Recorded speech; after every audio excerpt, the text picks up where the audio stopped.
Hello student. आप सभी का स्वागत है आज की इस वीडियो में।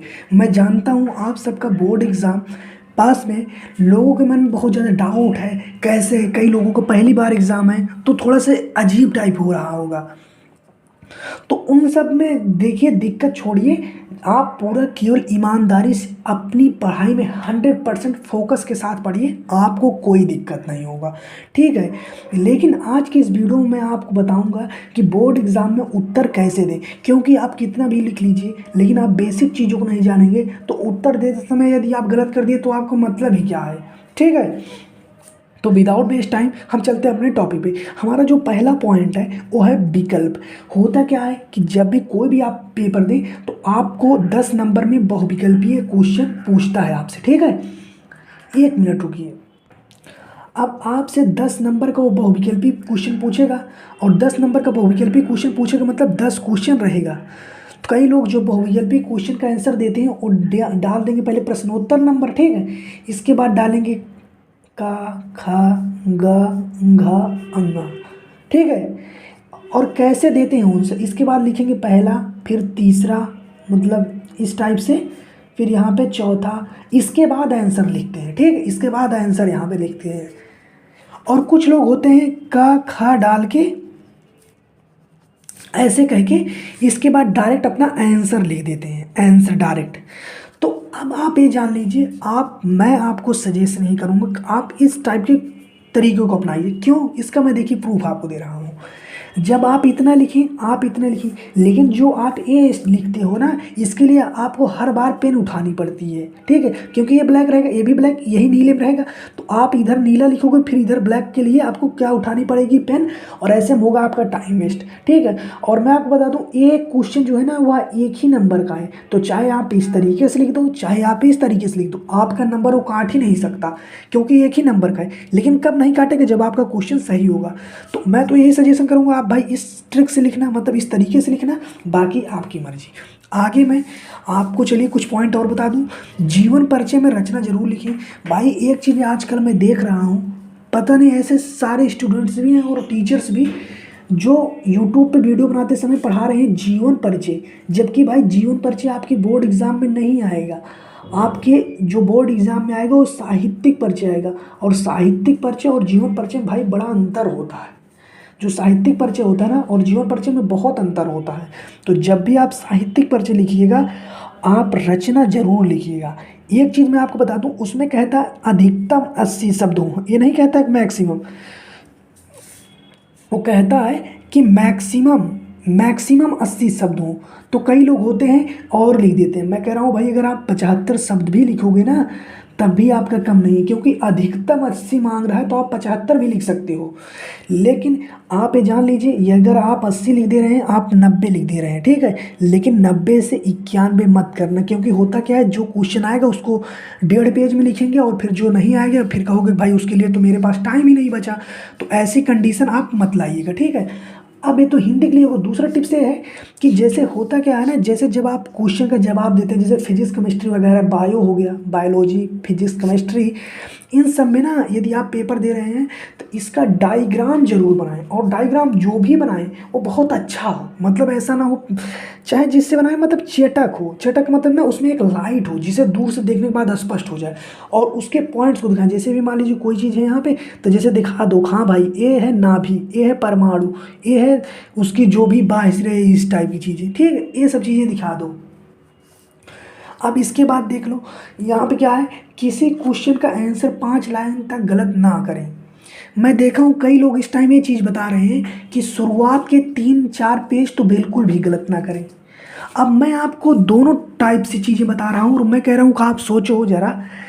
जो लोग कहते हैं कि शुरुआत के 3-4 पेज गलत मत करो, वैसे तो मैं कहूँगा एक पेज भी मत करो, चाहे शुरू को चाहे लास्ट को। लेकिन शुरू के 4 पेज ही नहीं, बल्कि मैं ये कहूँगा कि किसी क्वेश्चन के आंसर 5 लाइन तक गलत ना होने पाए, चाहे वह पहला आंसर आप लिखें और चाहे वो लास्ट वाला हो। ठीक है। उसके किसी के भी आंसर में 5 लाइन तक गलत ना होने पाए। इसका मैं आपको देखिए प्रूफ दे रहा हूँ। आप एक चीज़ समझो, जैसे मान लीजिए आपकी यही कॉपी है, ठीक, आप इसमें पहला आंसर लिख रहे हो। ठीक है। तो जो पहली कॉपी का, एक सेकेंड रुको, पहली कॉपी की जो पहला मतलब आंसर होता है ऐसे आप लिखोगे, ठीक, ऐसे ऐसे लिख दिए। आपका जो भी एग्जामिनर होता है 3-4 लाइन पढ़ता है, इससे ज़्यादा नहीं पढ़ता है। तो 4 लाइन तक तो आपसे गलती हो ही ना पाए, ये जान लीजिए, ठीक है। इसके बाद यदि यहाँ पे हो भी जाए, वैसे मैं ये नहीं कह रहा हूँ कि यहाँ पे करो, यहाँ पे ना करो, पूरे कॉपी में ना करो, लेकिन यदि हो जाए तो यहाँ पे उतना दिक्कत नहीं होता है, लेकिन 4 लाइन में नहीं होना चाहिए, ठीक है। और यही कॉन्सेप्ट आप लास्ट तक लगाइएगा। ये नहीं है कि शुरुआत के 4 पेज में ना हो इसके बाद हो, कोई भी, क्योंकि देखिए चाहे उसे पहला क्वेश्चन, चाहे उसे पहला आंसर पढ़ना पड़े या लास्ट वाला, ओ भाई जब भी आपका आंसर देखेगा, आप खुद सोचो, जब भी कोई आपका आंसर देखेगा 5 लाइन तक देखेगा। जैसे अभी मान लीजिए मैं आपका लास्ट वाला क्वेश्चन चेक कर रहा हूँ, तो ऐसा थोड़ी ना नहीं पढ़ूंगा, 5 लाइन तो पढ़ूंगा ही ना। तो 5 लाइन पढ़ता हूँ तो 5 लाइन तक गलत ना होने पाए। यदि इसके बाद लास्ट में थोड़ा सा है तो उसको इस टाइप से गलत काटना है ना, जिससे उसे पता ना लगे, ऐसा नहीं कहीं से, इस टाइप से नहीं काटना है उसको, ऐसे बस। एक बार में, मैं तो 2 बार कर, एक बार में ऐसे बस, ठीक है। इसके बाद देखिए क्या है, नीला पेन, काला पेन, ब्लू ब्लैक, हाइलाइटर जरूर लेके जाएं। स्टेपलर भी मैंने कहा था जरूर लेके जाएं, अगले वीडियो में बताया था। हर पेज, हर दूसरे पेज पर इस टाइप का सिंबल लगा दें। स्केच ब्लेड से काटें। अभी देखिए मैं इस पॉइंट को अभी मैं बता रहा हूँ। जैसे होता है ना, जैसे मान लीजिए मेरे पास एक कॉपी है, ठीक, एक चीज़ मैं आपको दिखा रहा हूँ, एक कॉपी है ना,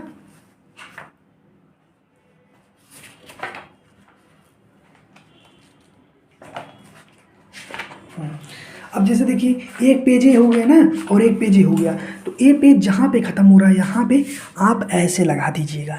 ये सब छोटी चीज़ें हैं, इसको कोई बताता नहीं, ना कोई ध्यान देता है, लेकिन जब आप ऐसे लगाओगे ना तो एग्जामिनर समझेगा कि लड़का पर मतलब चीज़ें, बेसिक चीज़ें ना, तो इससे इफेक्ट उसे कहीं ना कहीं करेगा। अब होता क्या है, जैसे इसका मतलब ये होता है कि सर मैंने अभी आगे और लिखा है, ठीक है, यहाँ पर लगाए। अब फिर जैसे इस वाले पेज पे नहीं लगाना है, अब फिर इस वाले पेज पे, क्योंकि यही सो पलटेगा, ठीक, और जहाँ लास्ट हो उसके बाद मत लगाना। इसका मतलब ये होता है कि मैं आगे और लिखा हूँ, तो ये चीज़ें आपको समझना पड़ेगा, ठीक।